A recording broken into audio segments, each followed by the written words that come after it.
Our guys are good to go and ready to move on to Georgia Tech. I know they're excited for this week of practice. It's kind of a different schedule for us with Thanksgiving being involved, and a lot of the guys get to go home that live, within a close enough radius to share time with their family for Thanksgiving, and then return here and then travel over to Atlanta as a team as we prepare for Georgia Tech. So with that, I'll open it up. Kirby, I know there were weather issues in the first half this past week, and then the week before, Auburn's got a really good defense. But if you look at Jake's last 3 games, he's always been so accurate, but he's gone 3 straight where he hadn't completed 50%. Is there any common thread, or is each thing just kind of an isolated issue as far as game by game? It's hard to put a finger on it. Auburn, they play really tight coverage. There's no real easy throws. I thought these guys, the guys who just played Texas A&M, their pass efficiency defense is really stellar. They do some good things defensively. Their coordinator was at Notre Dame. He's done some really good things. So it makes it tough at times, but at times you got to hit the open guy. I think Jake would be the first to tell you that. We missed a couple and made a couple. So there's no easy throws when you start looking at it out there. It's not like there's a gimme here or there. You try to get high percentage throws, and we had a couple of those to the back in the flat, and to Charlie, and to the swing passes. But we got to do a better job helping him out, and he's got to do a better job hitting the ones when they're open.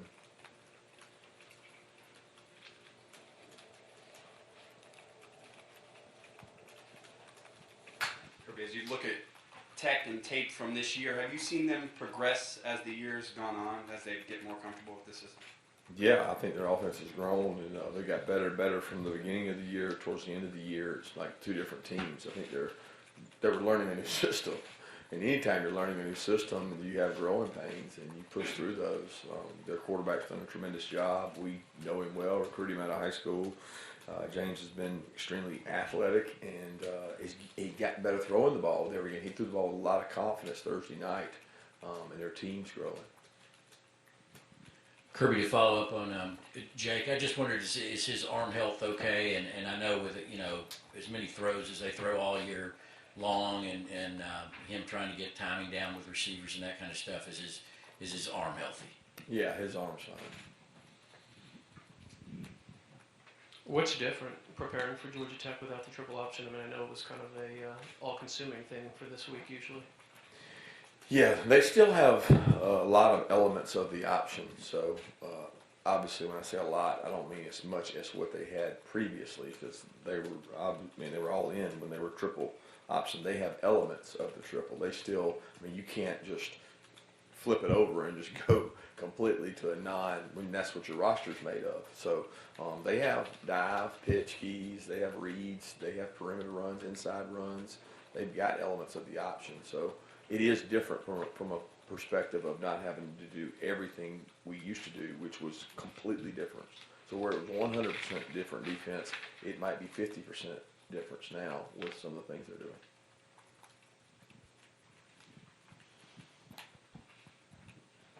Coach, on the injuries, Stokes, Mays, I think I saw Tyreek McGee out there, and Cager, can you catch us up? And was there anybody else get dinged up in that game? Yep, Tyreek cleared out last week, was able to practice. I'm talking about Tyreek McGee, was able to practice a couple days, and thought we could use him. He made a good play in special teams, and got real involved with the special teams units, and he helped provide depth in the secondary. So it's great to get him back. Great getting back for his last game, because he's a kid who has had a lot of injuries and has been in and out of the roster. Cade was, just like we said last week, was cleared to go, was going to be able to go if we needed him to. We wanted to try to avoid it if we could, and we were able to get through the game without having to use him. We talked about Cager after the game. He didn't feel like that he was able to go and was going to be 100%. But there's nothing new on those two. As far as we're moving forward, they should be cleared to practice this week, and we're hopeful they'll play. There's another one, right? Stokes. Yeah, Stokes got dinged in the game. I think it was on the offensive pass interference play where he and the receiver kind of ran together. He took a jolt, but we think he's going to be fine. We think he'll be fine to go today. Did Cade go special teams? He was listed. Yeah, he did. I think he did the PAT field goal team.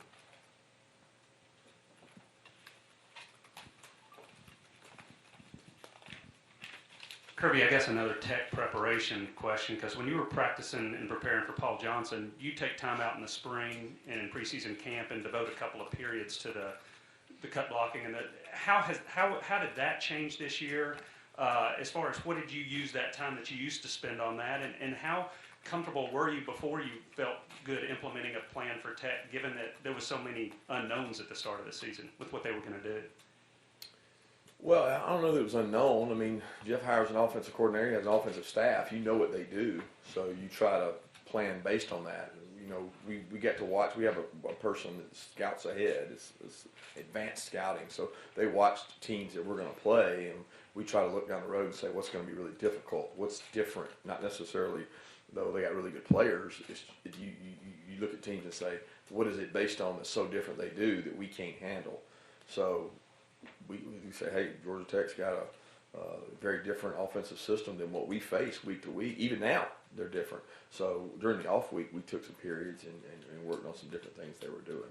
So it's never based on who you play in the future, what their record is. It's what they're doing offensively or defensively that's different than what you see. Kirby, statistically, this team compares a little bit to your last team at Alabama in terms of offense, defense ranks, and such. Do you think there are similarities, and can that in 2019 be successful? I don't even remember that team in Alabama. I really don't. I mean, I was so consumed in, I guess you're talking about the year we played Clemson in the national title. Is that correct? In terms of really good defense, offense was Yeah, like I said, it's hard for me to compare that because I didn't look at that team through the glasses of a head coach. I looked at that team through the glasses of a defensive coordinator where I was really focused on that. Obviously, this team has some really good traits. I don't know how they compare to that team. I can't even remember that team. I do know to be successful that we've got to play better in every facet of our team, special teams, defense, and offense. But certainly, we have to improve offensively the most in order to get where we want to go. Can you just talk about your relationship with Jeff and some of the other guys? Brent Key on that staff, I know, is probably somebody you're pretty close with. Yeah, Jeff and I have worked on the same staff at Alabama. I got a lot of respect for Jeff. He does got a ton of energy. He does a tremendous job. He leaves no stone unturned. He's looking for every competitive advantage he can get, whether it's through recruiting, whether it's through innovation, whether it's through scheme, whether it's through motivation. You know, he's a high energy guy, and Brent's the same way. Brent's a Georgia Tech guy. I mean, you know, he played there while I was playing here, and he and I have never been on a staff together, but we've always crossed paths and been friends in recruiting. We go to the same schools as assistant coaches, and I see Brent in the off season a lot. So I have a lot of respect for those guys and the job they do. Here's Georgia Tech's defensive line. They're a little thin and dinged up. I'm curious how you see that matchup with your offensive line against their defensive front. Yeah, I mean, when you look across the board, they've got guys that play quite a bit of snaps. They rotate a lot of guys in there. They play a ton of players. Jeff's always done that. He had that philosophy when he was at Mississippi State, when he was at Florida. I think that helps build morale and self-worth within your team. You have more kids bought into the organization when they know they're going to get an opportunity to contribute. So they play a lot of guys, and they move, and they got athletic guys up there. So, I mean, we got to worry about ourselves more than we got to worry about Tech, and that's the case every week. You have to get better at you, and it's not really about the other team, and that's what we focus on, regardless of who we're playing. With you guys adding more marquee non-conference games going forward, do you wonder what kind of effect that sort of has on the significance of this game? With it being, you know, typically the big Power 5 non-conference game of the season. I don't worry about the impact. I mean, no, I think this is one of the most traditional rivalries in all of college football, and I don't know that our scheduling is going to change the fact that it's not going to move the proximity of their university and ours. I mean, we're always going to have interstate rivals, whether it's through recruiting, whether it's through recruiting students, really through anything. So I think the history and tradition is there that this game is always going to be a big factor. Kirby, you touched on that a little bit right there. I was going to ask you about just the rivalry with Georgia Tech. Where do you think it fits into the grand scheme of things and your memories of it? And also, just wondering with Jeff there and kind of a change in system, do you find yourself running into Tech coaches and running into them on the recruiting trail a little bit more than you did when they were running a very specific system before? I'll answer the second one first. I don't know if I can remember the first one. The second one, we do run into them a lot. We ran into them before because nobody's not going to recruit in our state. Let's be honest. I mean, there's good football players in our state. They probably recruited different type players in a lot of situations, like tight end. Obviously, they weren't recruiting a lot of tight ends during their last staff, and you can tell that Jeff and his staff have made that a priority through their transfers and through who they're recruiting. So you come across those guys much more. As far as the rivalry, I mean, it's always. I mean, when I came to school here as a player, it was one of the biggest rivalries there was. It was what you talked about as a freshman. It's what was ingrained in you to, have the hate and build that up. I think because of the conferences and because of the importance of winning your conference, that may have diminished some in regards to over the time. But the rivalry is usually based on wins and losses, and who's winning those games. Georgia has so many rivalries that you can't say one's more important than the other. You don't think it's important, then lose it, and then it'll be really important. And I know the importance of this game, and I know the significance it has to so many of our fans, especially the crowd that may be older, that traditionally Georgia Tech was a national powerhouse year in and year out. It means so much to them. Kirby, since we last saw you on Saturday, LSU clinched the West, so if you want to comment on that future matchup, you're more than welcome to. Also, what's the challenge of focusing this week, knowing you have a big game the week after? Well, the challenge is about the rivalry. So when you think about this game, records are thrown out. None of that matters. They finished Thursday. This is a huge opportunity and stage for them. We acknowledge that. A lot of our kids will be playing in front of their home crowd, where they're from, their community, because of so many kids being from the Atlanta area. So that's the focus and that's the concentration. And our guys understand that. We've got a mature team, and we said the other day that the most important step is the next step. Georgia Tech is the next step. And they've got a football team that's peaking at the right time, played a really good game Thursday night. So we got to go out and play a good football game. Kirby, as you get later in the season, and you go through the wear and tear of all this, is there anything extra y'all do as a team to help with injury prevention and rehabilitation? Yeah, I mean, we drive recovery home. Recovery is so critical to your soft tissue muscles, and part of recovery is rest. So we talk about sleep, making sure you get proper sleep, extra treatment.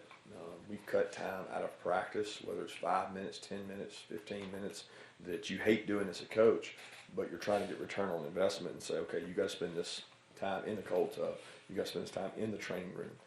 Instead of walking through on Friday and going straight to dinner, we took 20 more minutes and got everybody some extra recovery, because we think that can be the difference at the end of the year.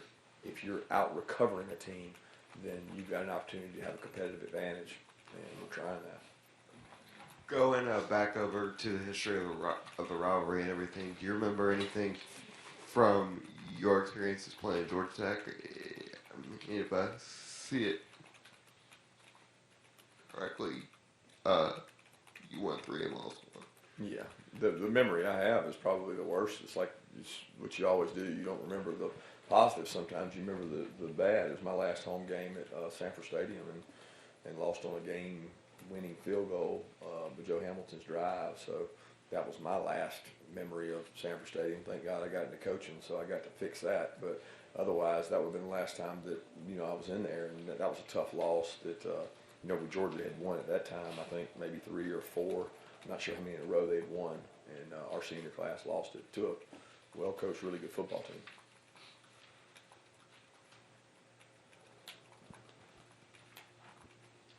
Coach, will you get a chance to enjoy Thanksgiving, and what will you do with family? Yeah, the actual Thanksgiving day, I wouldn't say the week. The week is a work week for us, and it's a game week. So, Thursday we get to, finish a little bit earlier, move some things up. It makes for an awkward scheduling, but I say awkward because, it's different than a normal game week, but it's not awkward for Thanksgiving. It's what everybody does. And your goal in high school football is to be playing on Thanksgiving. And your goal in college football is to be relevant and still have an importance to the game. And for our kids, I know they're fired up to get to see their families, but they like this game. It's an exciting game. Coach, you mentioned the recruiting trail some today. What is it that Sam Pittman does so well out there for you?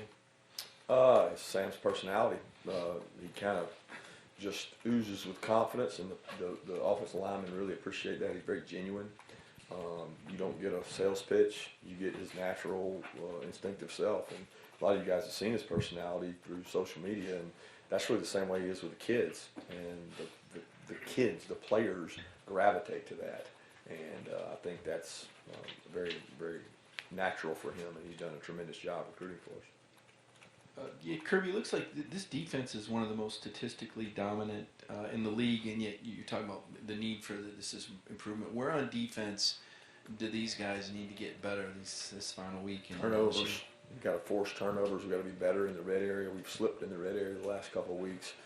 We don't sustain at the end of games, meaning we give up a pace drive or a rhythmic drive where somebody gets on rhythm, and we got to be able to stomp on people's throats when you get them down. And what they've done well is a lot of things, but what they can improve on is several specific things that we try to work on each week, and we try to demand it of them. The great thing about this defense is they take criticism well.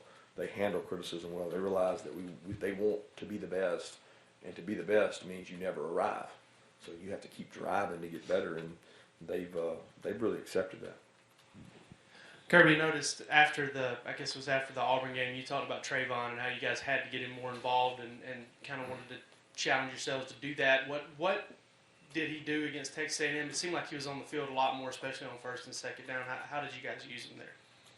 Yeah, we met as a staff and just felt like he was one of our best 20 football players, and we weren't getting the most out of him. And I just forced upon them to say, hey, he's got to be on the field, so we're going to figure out a way. And some of that was dictated by what Texas A&M did. And he has a unique skill set. He's 270 pounds, and he's different than some of our other guys. So he's done a really good job. We're just trying to find ways to use his athleticism. So, when they're in open sets, it allows him to play a little more, and Texas A&M chose to do that some, so it helped us. I had two different questions. One, can you just tell me what you see in Jordan Mason, the running back? And then two, I understand what the rivalry means to so many, but I'm curious if you are concerned that kids will look at the record and think, oh, this isn't as good a team as we've placed before. We don't need to prepare as or whatever. Is there concerns about that? Open with the first one. Mason is an unbelievable back. First of all, I've seen him play several Thursday night games where I've got to watch him. He's physical, man, low to the ground. He runs mad, and he's thick. He's heavier than the backs that we faced, and great strength in his lower body. I just respect his running passion and his energy. I love watching him run, and he does it the right way. As far as our kids, no, I don't think you have to worry about that because we don't look at the record. The record, just like last week, we don't look at the record. We look at the team on the tape, and that's more important than the record. So we're not scoreboard watching. We're not record watching. We're looking at the guy across from us, and we're really, as simple as it sounds, I know y'all think that people don't do this, but we're trying to take the next step, which is Georgia Tech. Two more questions. Richard LeCount forced a fumble and recovered a fumble. What has he brought to this defense this year, and particularly later in the season? He's playing with a lot of energy and passion. He's practicing better. He takes a lot more pride in making his calls and learning the game plan that he can make good decisions on the field in the heat of the moment. I think he's taken a nice step forward in regards to that, and he plays really hard. He doesn't always play with great eye control and great discipline, but he plays really hard. He gets after the ball. He attacks the ball.